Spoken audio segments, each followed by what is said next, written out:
দ্বিতীয় ঘটনা, আল্লাহ রাসূল সাল্লাল্লাহু আলাইহি ওয়াসাল্লামকে আল্লাহ তাআলা এই রাত্রিতে জান্নাত এবং জাহান্নাম দেখিয়েছেন।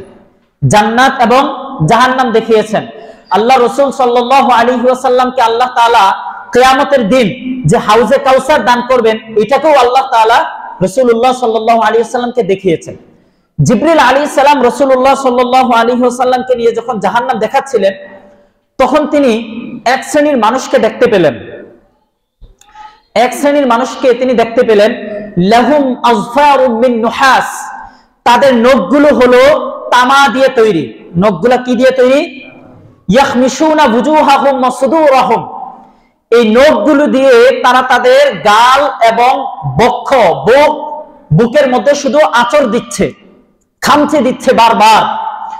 রাসূলুল্লাহ সাল্লাল্লাহু আলাইহি ওয়াসাল্লাম জিজ্ঞাসা করলেন, মান হাউলা ইয়া জিবরিল, জিবরিল এরা কারা? কি অপরাধের কারণে তাদের এই শাস্তি হচ্ছে?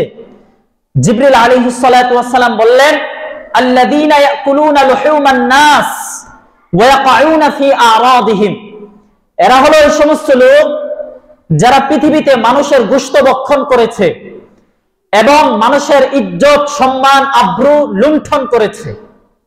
মানুষের গোশত খাওয়ার কি অর্থ?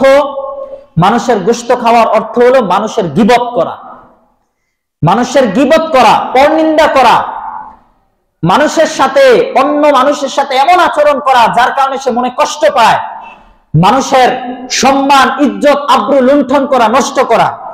এই কারণে তাদেরকে জাহান্নামের মধ্যে শাস্তি দেওয়া হচ্ছে। তাদের নখগুলোকে তামার নখ দিয়ে বড় বড় করে দেওয়া হচ্ছে। ফলশ্রুতিতে তারা তাদের এই নখ দিয়ে তাদের গাল এবং তাদের বক্ষের মধ্যে তারা আঁচড় দিচ্ছে। আল্লাহ তাআলা আমাদেরকে হেফাজত করুন।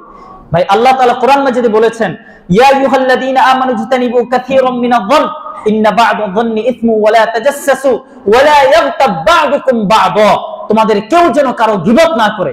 আইয়ুহিব্বু আহাদুকুম আইয়াকুলা লাহমা আখিহি মাইতান ফাকারিহতুমু, তোমাদের কেউ কি এটা চায় যে তোমার কোন ভাইয়ের, মৃত ভাইয়ের গোশত ভক্ষণ করবে? এটা কি তোমাদের মধ্যে কেউ চায়? তোমরা তো এটা অপছন্দ করো। তোমরা যদি এটাকে অপছন্দ করো তাহলে তোমরা গীবত থেকে বেঁচে থাকো, গীবত করো না কারো সাথে।